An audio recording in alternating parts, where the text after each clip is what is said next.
Hey there, welcome to School of Emo, the podcast where we dive into the world of emo, pop punk, and everything in between. If you've ever found yourself in your car screaming the lyrics to Taking Back Sunday, wearing way too much eyeliner in the early 2000s, adding a buckle or a chain to every outfit you've put on, you are in the right place. I'm Erin Judge, and each week I will be your fellow student, guiding you through the music, the culture, and the history that shaped an entire generation of angsty teens. I am not the teacher of this school. I am a fellow student, here to learn alongside you and from you. Together, we will cover a lot of information that doesn't really matter, but will remind us of the days of stalking MySpace channels and getting lost in chat rooms. So connect your dial-up, turn on your webcam, and let's go to School of Emo. Welcome back to School of Emo. Today we are going to cover a band that's probably more considered metal. We're going to get into it than emo, but that is Sleep Token. And the reason we are covering them is because that is my next concert. I'm traveling to Brooklyn at the end of this week of recording this. I will be at the show the night that you are listening to this, if you're listening to it on its release. But I'm very excited about the show. This is one of my husband Alex's favorite bands, and he was into it before the big explosion of the band. And so I'm excited to see them again and cover them and cover how that show goes, because there is a lot of overlap with them into the emo space, truly in the more alternative space. So this episode, we're going to talk about who they are, not their names. Don't worry. We are keeping that out of the podcast. That's none of our business, but we are going to cover their journey towards this incredible tour that they are currently on and just this massive explosion of success that we are seeing in real time, when we usually are talking about bands that experience that level of success in the early 2000s. So very exciting to be part of it and see it and experience it in the 2020s. All right, so we actually get to start in a different country than we normally do. We are going to London, England in 2016. That's where Sleep Token was originally formed. Now, the brain of the project, the leader of the project, is someone that we know as Vessel. So Vessel is we're going to get into what it all means, but the stage members do not use their own names. And these names have been leaked over time. So if you wanted to learn them, you probably could. We are not going to do that because that was not the point. But Vessel started the band with the core member known as Two on drums and percussion. This is my husband Alex's favorite drummer. He's a drummer, and the talent of Two is incredible. There's like a bit of, dare I say, jazz? Dare I? The way that he's able to blend different melodies and I don't know the right words for this, but different like beats. So instead of a 4 or an 8 count, like a 3 count, and then kind of shifting between the two, which is something that fans really love and get very confused by in the music. Two is really good at that and incredible and able to kind of blend these different melodies really, really well. So Vessel and Two are the core members at the beginning. And then the touring members are referred to by other pseudonyms. So we have 3 and 4 that play the bass, guitar, the different instruments. Vessel primarily sings, but also does play the piano or the keyboard on stage and in some of their recordings. And then there are backing vocalists under the name Aspera that will tour with them, perform on albums, but also be fully in uniform, be fully anonymous, just like the band. They started with 2 EPs. So in 2016, they released 1. And then in 2017, they released 2. So 1 was fully self-released. This was their debut into the space. And this was their resume, if you will, and of what they could do and what they were capable of. And then in 2017, 2 was released under Basic Records, which was the first label that they were under, which will transition through later albums. So where does this kind of mystique in the storyline of Sleep Token come in? Because the band members are anonymous, But there is a story behind it, which really does set Sleep Token apart. Some will criticize it as being very gimmicky, while others will lean into it as being something that is unique and necessary right now in the landscape of music that we currently have, like a storyline to follow, something to be a part of, right? Which we see in some of the emo spaces, like that tends to do well. And it gives fans more than just the music to be part of. So the name Sleep Token comes from a mythology that was created by the band, where there is an ancient deity, a god, if you will, named Sleep.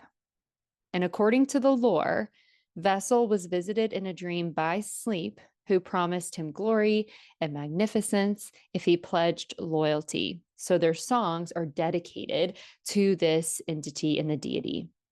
Vessel once said, "How we got here is as irrelevant as who we are. What matters is the music and the message. We are here to serve Sleep and project his message." In terms of Vessel, so that where did that come from? The only band member with a name versus the numbers and then the collective name. Vessel has said that the name Vessel is actually no name in the traditional sense. It's not a name, but it's a descriptive term. So something that can be applied to all of us. So being a vessel. And the idea is that the identity of the creator is less important than the music, the rituals, the experience. So it's all about this deity and then the people who are experiencing the music. Now, if you actually listen to the music, there isn't a lot of actual like connection to a deity. It's not like they do put themselves under, if you look at the categorization of the albums, under worship, which you primarily see within, especially in the US, like Christian spaces, and like praise and worship style of music. So they put it there, but most of the music is about personal identity. It's about love. It's about loss. It's about life, just like any other band, like most bands are in more alternative bands. So it is really interesting. The storyline is there and it definitely is woven into their performances. It's woven into some of the storylines that are kind of throughout the albums, especially as they've gotten bigger and they have more money to put behind albums and the worlds that they're kind of building within those. This storyline comes forward in that, but it's not really that central to the music, which is really interesting. I think one day maybe there will be a documentary or something where the band members are able to share a little bit more of that, kind of where this came from. My belief is that this was likely just a way to be creative, right? We see that even in like the Gerard way of My Chemical Romance, like weaving in like the comic book storylines and like that level of creativity for something different and the true art of it all. So probably a bit of that, but also it might have just been to garner attention, which has worked for the band, to be different, to have mystery that people are drawn to. So on stage, the band members are completely anonymous and they're masked, they're robed, and they're painted. So they are like Vessel, especially, where it's like black pants painted black with the body parts you can see, this kind of cloak robe over, and then like this sort of half mask. And then all the members have some version of the same, where there's no identifying characteristics that you can see. This has changed throughout the past many years, where the masks have gotten more not animated, but a little bit more detailed, probably just with more money behind them. So that has shifted and changed a little bit. But it's not that their faces are painted where you can still see the outline of their face. Like the idea is that their identities are fully covered by these different outfits, garments that they have on it, and then the masking. Their shows are also called rituals instead of concerts or shows. And the idea is that there's that sense of worship, the sensing of a deity, of the message of transformation, the way the stage is set up. They have this pre-recorded banter. They're not talking to the crowd. The atmosphere, there's lights, there's, the fog. Like, it's the entire experience of the ritual is meant to envelop you in this experience, which is meant to feel like worship. Now, as someone who grew up in like the Christian church and still there, I think this is something that is discussed a lot, especially being in Nashville, Tennessee. If you have this experience, worship services, the beginning of a church service, the worship musical experience often is low lighting, right? Heavier beats, like the way that the progression of the songs, like they kind of change your mood with like RPMs and even just the sound, right? Where you build instruments in, you layer in vocals, like that is all meant to evoke a sense of different feeling and emotion and physical experience beyond just maybe the mental or the spiritual experience that you have, which kind of completes that. And in a spiritual sense, you need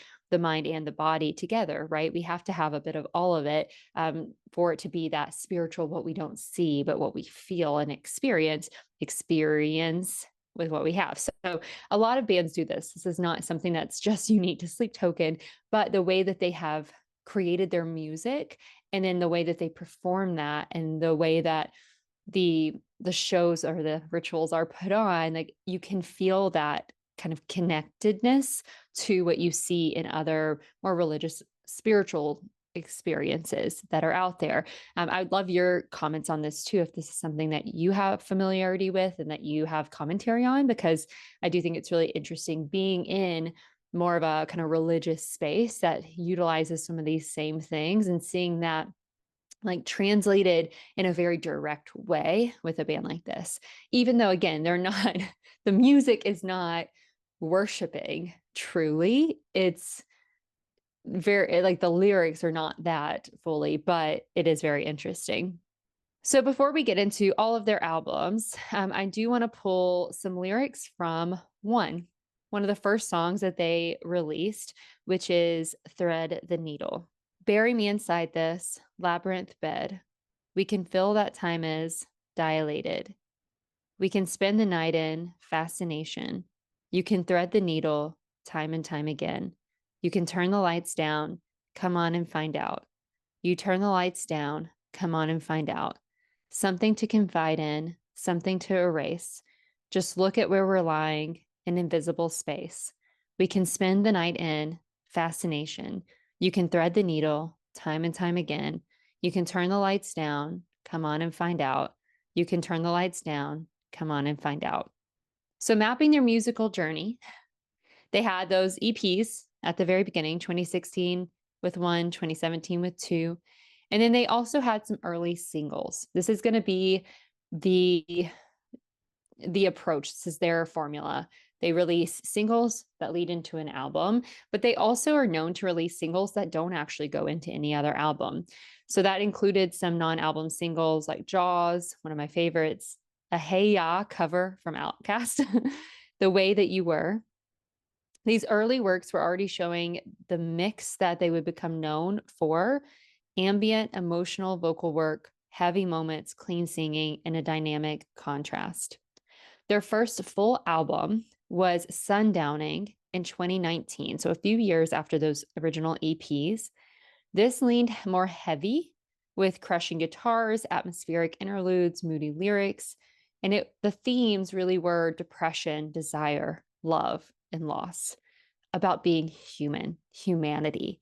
And as we start to discuss where they fit into the mix, the themes and the lyrics really do lean in to these emo spaces. And, we can start open the bag of, well, if anything is emo, everything is emo when it comes to music and art. But when we really lean into, I think, the depths of like what it is to be human and the vulnerability behind that, which we see, especially in those first and second waves of emo, they do align. And especially these earlier albums, even the sound aligned a little bit more with some of the emo music we love. So digging into the lyrics of Off the Offering, which is from the Sundowning album. And you are a garden entwined with all. You are the silence on sacred shores. You've got diamonds for teeth, my love. So take a bite of me just once. I want to turn the page once again. Take a bite.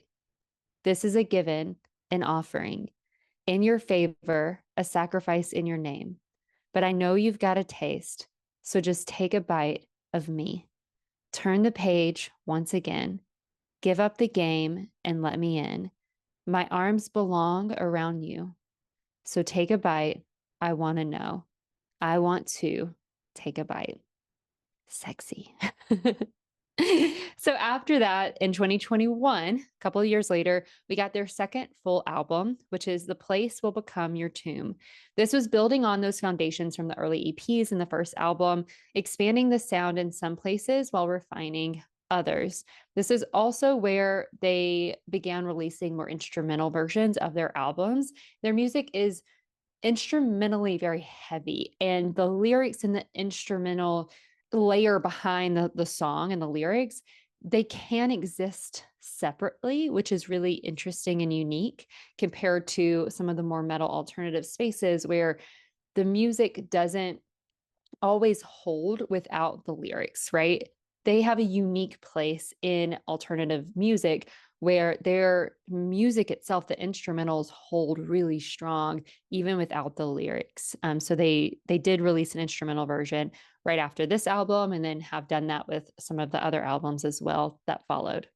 This album did bring us the song Alkaline, which is one of my favorites. This is also one of my, this is my husband's favorite album. It comes with some of the strongest songs that they had until the newer album, I believe, but each album has brought something new. So Alkaline is a strong one. It still maintains to be one of their strongest songs and most listened to songs. So let's dive in.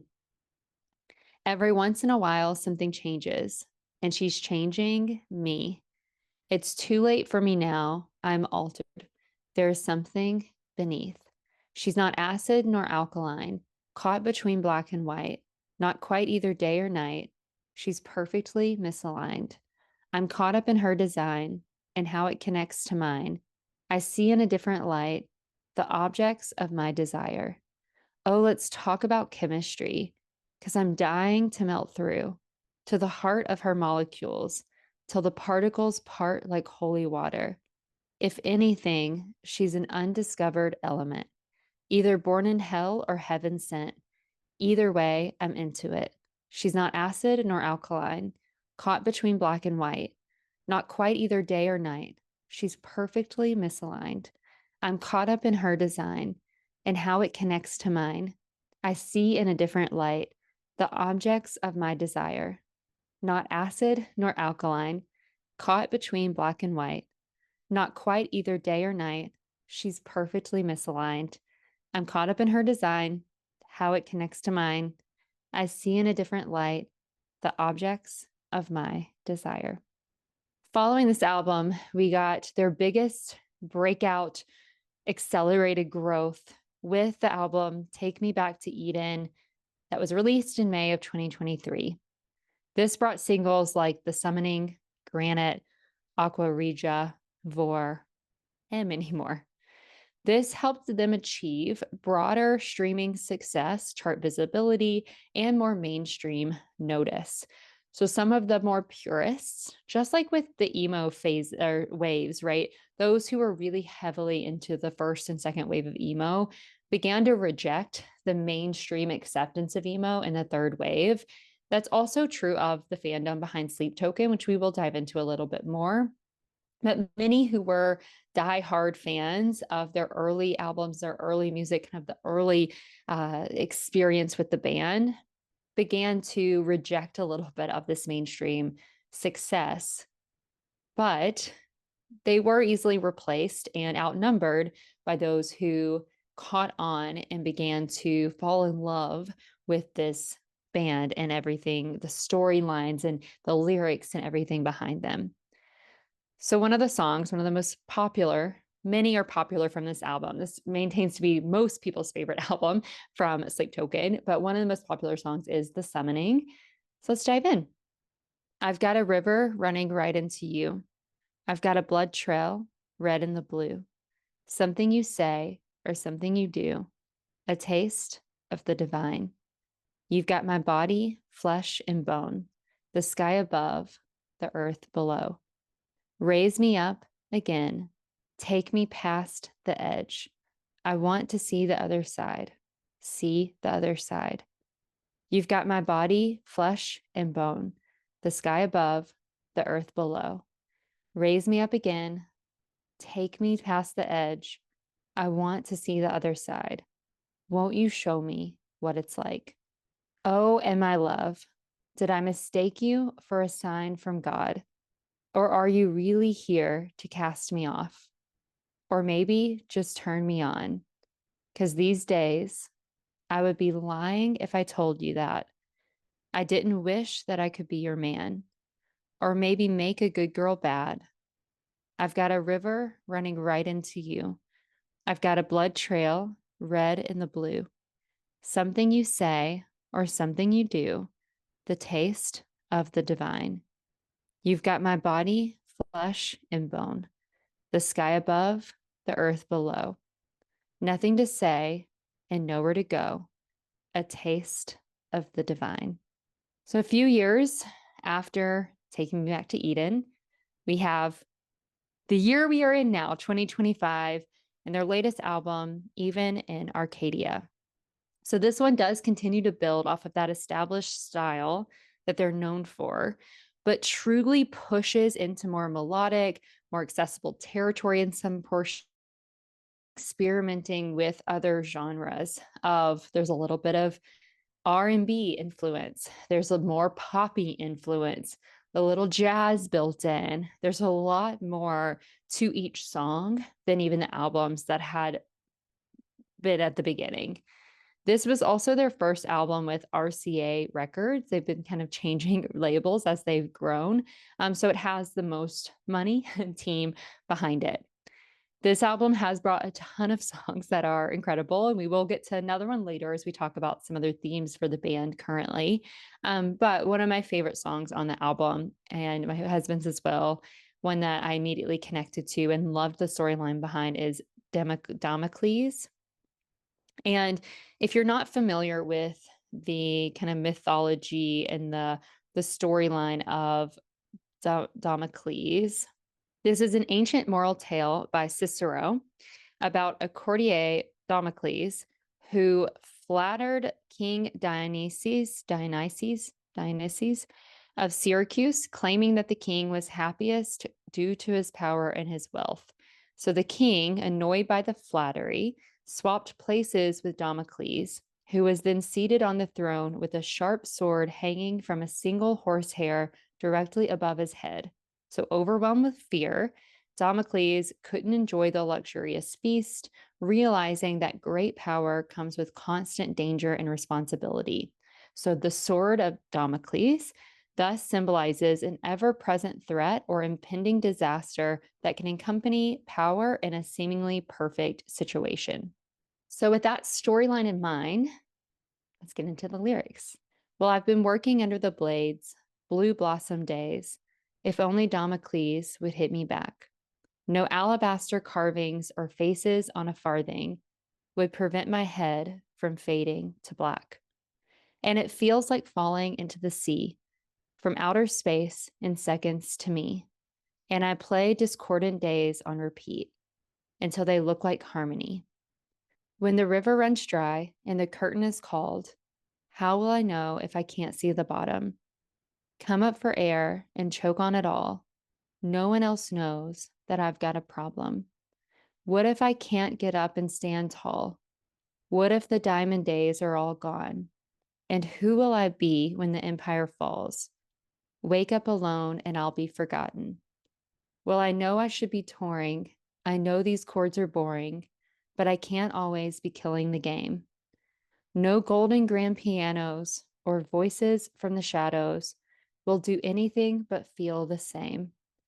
And it feels like falling into the deep from somewhere way up over the peaks. And I play discordant days on repeat until the tape runs out on me. When the river runs dry and the curtain is called, how will I know if I can't see the bottom? Come up for air and choke on it all. No one else knows that I've got a problem. What if I can't get up and stand tall? What if the diamond days are all gone? And who will I be when the empire falls? Wake up alone and I'll be forgotten. And nobody told me I'd be begging for relief when what is silent to you feels like screaming to me. Well, nobody told me I get tired of myself when it all looks like heaven, but it feels like hell. So, with looking at the evolution of Sleep Token over the last almost 10 years, they have grown beyond what most bands could dream of, probably more than they really dreamed of themselves. But it has led to a big question. Where do they fit in? And where do they fit in right now as they are at the height of their success so far? Hopefully not for the rest of their career. Where do they actually sit? Who are they there to serve? How do we define them? So they do have elements of alternative metal, progressive metal, post metal. If you had to define them early on, this more progressive metal, I think, is a great way of defining them. My husband always defined them as melodic metal, which I don't think is an actual description, but it seemed to fit where there is this air of metal to their presence, the way that they compose their music, the themes. There is a metal alternative kind of background to it, but at a face value, the music is not necessarily metal. It is more melodic and progressive. They also have big ambient and atmospheric interludes. They have clean singing. They have R&B and pop sensibilities, leading them to be really complex and complicated, where they don't fit into a box very easily. And then with thinking about the emo space, a lot of fans of emo, those in the emo community, do care about vulnerable lyricism, confessional writing, emotional catharsis, will find a lot to relate to within Sleep Token. Even the way that the music presents, I think, could align really well with emo. Those themes of the music can align, especially as the band has progressed. I think with even in Arcadia, a lot of the themes are very personal to what the band members are experiencing. So not just about love and loss. Like there's a lot that's disconnected because we don't know who these people actually are, right? But with the newer music, you can see, because they've been in the spotlight, the themes of the songs connecting to what they're experiencing in their lives, which I think is the heart of emo and what it was meant to serve within the musical landscape. So you could say that there is an overlap and a definition that can overlap enough to be welcomed under this giant umbrella that we may have. But that's not always widely accepted, and many would argue strongly against that. The same is true in the metal community. While they might fit into the metal community, a lot of fans maybe fit into that alternative and metal space. Many will say that they're not heavy enough or metal enough. So they're not fully fitting into that box or accepted in that space either. So since they haven't really fit into one box or been more easily clean cut in a specific genre, how have they actually gotten the success that they have now? Because not only, again, less than 10 years, they went from being kind of nobodies in London to selling out within minutes, pretty decent, like smaller arenas and venues here in the United States and across the entire world. Like they're a household name now. Like they're known, they're recognized, which is a huge success. So how did that happen? It really comes down to their growth through streaming and the fandom. So their streaming numbers saw big jumps, especially when Take Me Back to Eden rolled out. So that was whenever their streaming success really began. And the way that they got there was by releasing singles ahead of the album to build momentum, which is the formula that they have been using ever since. Even in Arcadia album release this year, there's like the lore of like some little kind of Easter eggs and teasers of something's coming. And then you get one song, everyone's obsessed. You get the next song, you get the name of the album, the themes of it, you get the titles of the songs so that people can speculate, and then you get the album itself. Like Taylor Swift has done this, a lot of artists are doing this, which leads to massive uptakes in streaming, which then will translate to trending sounds on social media and all the to follow to then translate into sales, shows, concerts, tours, all the things. They also have signed with bigger labels over time. So they self-released at the beginning. They had Basic, then they went to Spine Farm Records, and now they're at RCA with even an Arcadia, which helped with distribution and exposure. So helping kind of continue to build that momentum that they created on their own, that they earned, they worked for, but really lifting and propping it up with the right team and money behind it. They also have a deep connection to their fans, and they have a very strong connected fan base that can be a little scary at times. So, because of their anonymity and the lore of sleep, as well as the ritualized show structure, these all generate curiosity and speculation. So, fans are deeply connected to the lyrics. What meaning can they extract from them? The storylines and the lore behind them. They're always trying to put together pieces of every post, every statement, like every outfit change, like anything that is released, they're dissecting it to understand what it means. It helps that the band writes lyrics, even like Damocles, about mythology and, like, again, different themes that can be talked about and discussed almost like a book club. These fans are doing that. And the band doesn't really lay everything out. They don't explain it. They don't really talk. They don't do many interviews. And so it leads to more of that mystery and intrigue. Mystery will always sell because people get curious and they can't stop until they figure it out, which leads to all these fan groups and Discord online, social media interactions, all of the above. The connection with fans also comes from the emotional vulnerability in the lyrics. So, those themes of love, loss, yearning, fear, worship, identity, fans feel very deeply impacted by the music and the lyrics. And so that allows them to feel like it's their own, and especially the way that it's presented to be about the music and that experience of the rituals. Like, it does feel like it's your own, which is really powerful. There was some stage banter that revealed how Vessel views the music partly as a way to feel, to process. And a snippet from a show in 2023 was, "Do you think they want you to cry?" by Sleep. "Do you think they like it?" from Vessel.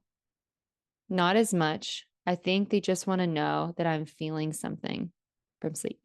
There's also the experience of community where they're taking all this lore and this intrigue and bringing it together as part of an actual community. So, again, with social media, with meetups, listening parties, all of that, and with the shows, like, there's a deep community fan base of debate and conversation and all of that. So there's again, more of a connected sense of belonging.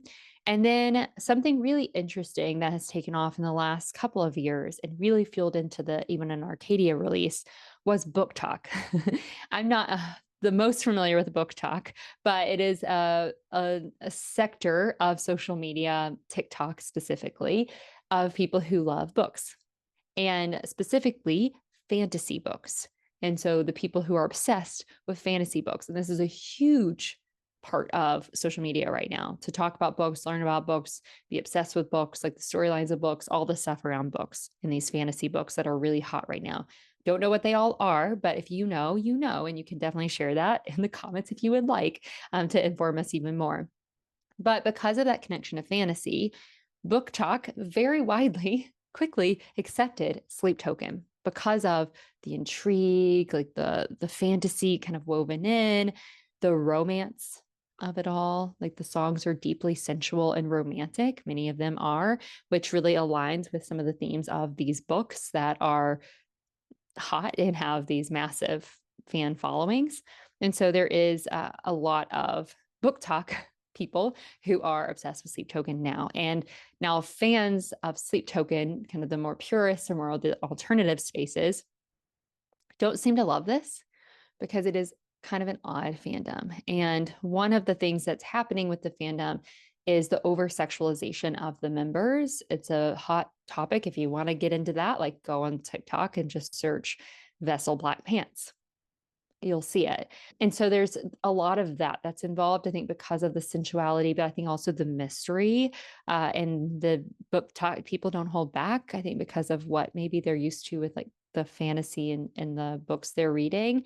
There's also a lot of obsession with the band identity, like the actual band members, now that they've gotten more famous, understanding and uncovering, kind of unmasking them, which the band has said many times they do not want. And so it is a very big invasion of privacy and overstepping a boundary that the band has tried to put into place. Because of that, some of the themes in Take Me Back to Eden are about that. So even the Damocles that we talked about earlier, like there's a heavy, experience that the band members feel, the weight that they're carrying because of the success that they have seen and the fandom that they are kind of holding up and supporting. You hear it also in a very popular song, one of the first releases, which is Caramel. So I'm going to read those lyrics. Count me out like sovereigns, pay back for the good times. Right foot in the roses, left foot on a landmine. I'm not going to be there tripping on the grapevine. They can sing the words while I cry into the bass line.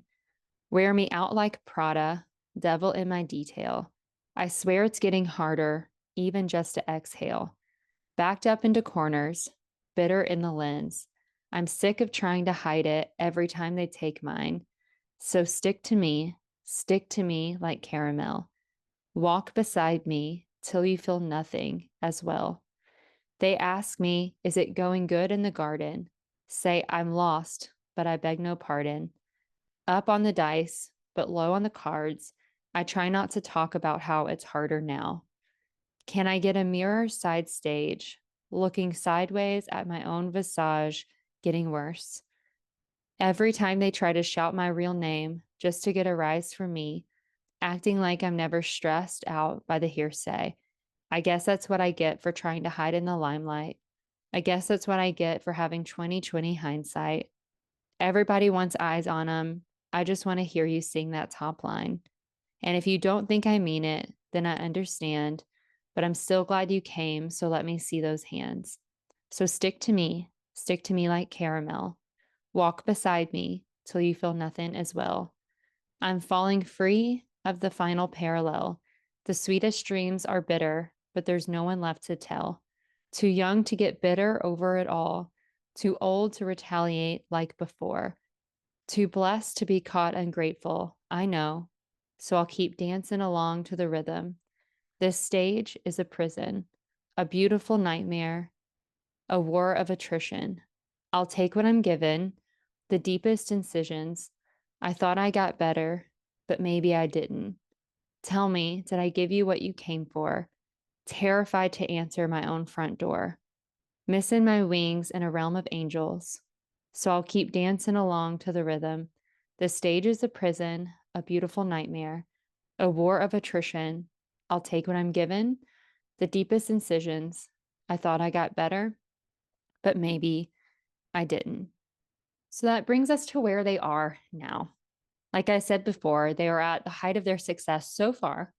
The themes within the songs, even looking at Caramel, make me nervous after we see some music history of some other bands that were emotionally vulnerable, especially in the waves of emo, and how they were not able to last under that pressure. And that was before social media. So I hope that they have boundaries in place. I hope that they have care for themselves and they're able to keep pushing forward in that success that they've earned and worked so hard for. But it will be interesting to see how that plays out and what it's like through this tour. So the Even in Arcadia album, The Era, started with that release in May of 2025 under RCA Records. It's their latest work. We have Emergence, Caramel, as we mentioned, Damocles, as we mentioned, so many incredible songs. It continues their evolution, heavy moments, more melodic hooks, more accessible radio-friendly tracks. And it debuted high in charts in the UK. It's their first #1 in the UK albums charts. This has also fueled the Even in Arcadia tour that started this month, September 16th, 2025, in Duluth, Georgia, near Atlanta, with a sold out crowd. They have the Australian band Thornhill opening and supporting the tour, which is exciting. I'm not familiar with them. We'll be seeing them, I believe, on maybe their third night, maybe even only their second, which I'm excited about in Brooklyn. So highlights from the set list from the first show that have been leaked to us by those that were in attendance. They had 15 total songs. So opening with Look to Windward, which is off of the new album. Very good opener. It really does build and progress like the meat of some of their best songs, like really showcases who they are. We saw them in 2020 last year, so 2024 on their last tour in Germany, in Berlin, Germany.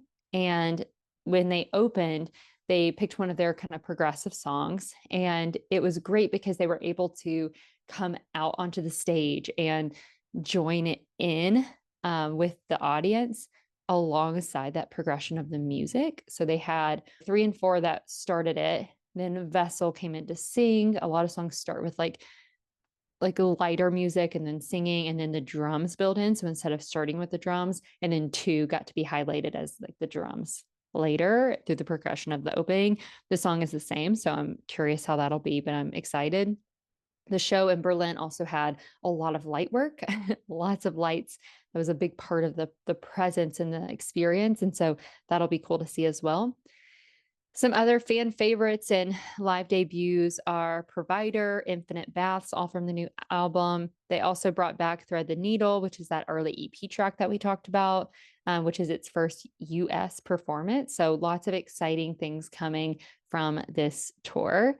The show is considered very theatrical. That's how the fans have put it so far. So interludes, dynamic shifts, moments of quiet and moments of intensity, storytelling, and the flow of the set list. Very similar to what we experienced in Berlin, but this is a bigger tour. So very much excited to see how that goes. The shows are selling out.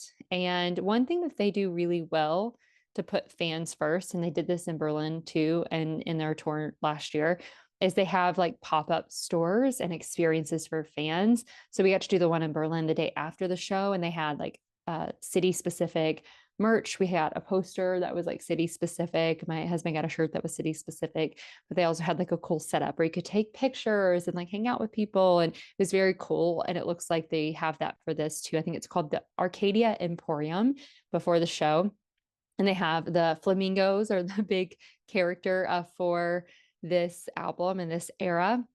So they're there. They have cool little banners and backdrops where you can take photos, lots of different merch, and some I think that is city specific, which is pretty cool, which I think is a good way to do merch, especially with the prices of merch these days at shows, being able to like really create an experience for buying the merch versus just at the show or kind of just walking up to a van, I think makes a big difference. And it's cool that they've been leaning into that and having that type of experience for their fans. So that's a wrap on Sleep Token. If you're a big fan, if you have an opinion, perspective on their storyline, where they fit in their music, please share it, comment it, especially on YouTube. This is a lot easier because you can comment and kind of communicate with other people. You could also leave a review and put it in there. Just make it a positive review, please.